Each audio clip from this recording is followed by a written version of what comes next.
Ever wish you could just sit down with Elon Musk, really get into some of his ideas? Yeah, like a no-filter late-night conversation where he just lets loose. Exactly. Well, today's deep dive is the next best thing. We're going deep into his conversation with Jason Calacanis. And let me tell you, this transcript is pure gold. It's like eavesdropping on Musk's brain during, like, a brainstorming session. Seriously, we're talking free speech, government bureaucracy, the future of AI, all the things that make Musk, well, Musk. And he doesn't hold back either. I mean, this isn't your typical interview. It gets interesting. To say the least. Right off the bat, he's talking about this war for free speech. That's a pretty strong word. It is. And to really understand why he's so fired up about it, you got to look at his decision to buy Twitter, now X, right? Yeah. $44 billion. Yeah. It's a statement for sure. He's deeply concerned about censorship, like really concerned. And he sees this global trend of, limiting free expression. And for him, it's not just theoretical. Right. He brings up all these times where he feels like he and his companies were targeted.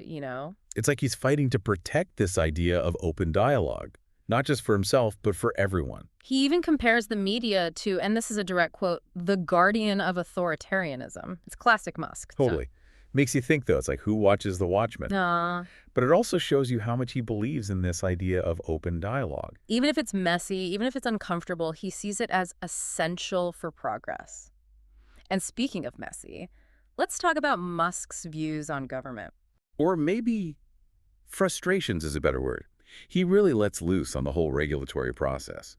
Compares it to Gulliver being tied down by a million strings. And to really illustrate his point, he tells this story about SpaceX getting hit with a $140,000 fine from the EPA. Okay, get this. They were spraying water at a launch site. Rainwater, actually. You can't make this stuff up. It's the perfect example of the kind of bureaucratic absurdity that drives him crazy. Totally. And it kind of highlights this tension, right, between how fast technology is moving and how much slower these systems are that are supposed to, govern it. Exactly. And that brings us to this comparison he makes between building gigafactories in Texas and California. Two very different experiences. A tale of two states, right. Both pushing for green tech, but with wildly different approaches. In Texas, Musk goes from groundbreaking to a grand opening party in just 14 months. 14 months. It's insane how fast it happened. Wow. And get this, just getting the permits in California would take more than 2 years, he says. No wonder he moved to Texas. So we were talking about these gigafactories, right? And it's like, what's the rush? Yeah, exactly. But then you hear Musk talk about SpaceX and his timeline for getting to Mars, and you realize this guy, he plays on a whole other level. He's not messing around. He's saying boots on Mars in 2 years. 2 years. 2 years, that's incredibly soon. Right. And it doesn't stop there. He then says a crewed mission 4 years after that. It's clear that for Musk, Mars isn't just some, vanity project. It's almost like he sees it as essential, like an insurance policy for humanity. Yeah, like he's thinking, okay, what if something bad happens here on Earth, right? We need a backup plan. And at the center of it all is Starship, SpaceX's next big thing, designed to be fully reusable. Which is huge, because it makes space travel so much cheaper, right? Yeah. You can actually start to imagine, regular trips to Mars. It's funny, he even compares it to those early Polynesian explorers who settled the Pacific Islands, the whole idea of needing to be self-sufficient when you're venturing out into the unknown. Totally. But of course, it's not all smooth sailing. We've already seen with the gigafactories, dealing with regulations can be a nightmare. So true. And now imagine the kind of red tape involved with launching rockets into space. Well, I can only imagine.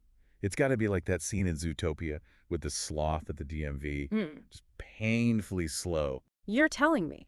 But seriously, what kind of hurdles are we talking about here? Well, you've got launch licenses, environmental impact statements, international treaties, the whole thing. And this is space exploration we're talking about, which is already pushing the boundaries of what we know and what we can do. Right. And you can almost sense Musk's frustration. Like, these regulations are holding him back. He wants to go faster. I get it. It's like the rules of the game need to evolve alongside the technology, right? But it's not just government regulations that get to him. He's also got some thoughts on corporate culture, specifically Boeing. Ah, yes, Boeing. He does not mince words. He compares leading a company like Boeing to being a cavalry captain who can't ride a horse. Ouch. Okay, that's a brutal analogy, but I think I see his point. Right. He's saying that to lead a tech company, you need to really understand the tech. deeply understand it. And he just doesn't see that with some of these older companies. It's like trying to write a symphony when you've never even touched a musical instrument. Exactly. Which brings us to a topic where Musk is both the composer and the conductor, artificial intelligence. So we've talked about Musk's vision for the future, right? Going to Mars, AI, changing everything. It's a lot to take in, for sure. It really is. But then there's this whole other side of Musk, this playful side. Oh, yeah. Like that time he hosted SNL. Exactly. The Doge father himself. It was huge. But, you know what's funny? Some of his ideas, they were too out there, even for SNL. Wait, seriously, even Elon Musk gets censored. More like rejected. Yeah. For example, he had this one sketch idea. He wanted to, like, prove SNL was live Okay, how? by exposing himself on stage. Whoa, whoa, whoa, hold on. Exposing himself? Like how? He was going to make everyone think, one thing, but then he pulls out, like, a baby rooster. A baby rooster. A baby rooster. And get this, Kate McKinnon was going to come out, see it, and then just launch into all these rooster puns. Oh my God, that's hilarious. And yeah, probably a good call for the censors. Right. But that's not all. He also really wanted to do this Godfather parody. Let me guess with Doge. Bingo. He was going to be the Doge father, and there's this whole thing where someone's asking for Bitcoin on his daughter's wedding day. Classic. Did he at least get to say, make him an offer he can't refuse? So when the SNL people told him they couldn't do it, legal reasons, Yeah.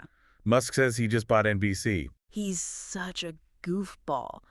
But it's kind of cool to see that side of him, It is. It's like, yeah, he's building rockets and talking about AI, but he also has a sense of humor. Totally. So, as we wrap up this deep dive into the mind of Elon Musk, what's the takeaway? I think it comes down to this. Musk shows us a future where, yeah, there's incredible potential, but also some really big challenges. It makes you think, right? Yeah. About technology, its role in society. Where are the lines? Exactly. It's not just about the tech itself, but how we manage it. Yeah. How we make sure it benefits everyone. And that's the beauty of a deep dive like this. You get to really explore these ideas, these different perspectives. And hopefully, maybe even spark some new ideas for our listeners. Because who knows, the next Elon Musk could be out there right now. Someone listening, ready to shake things up.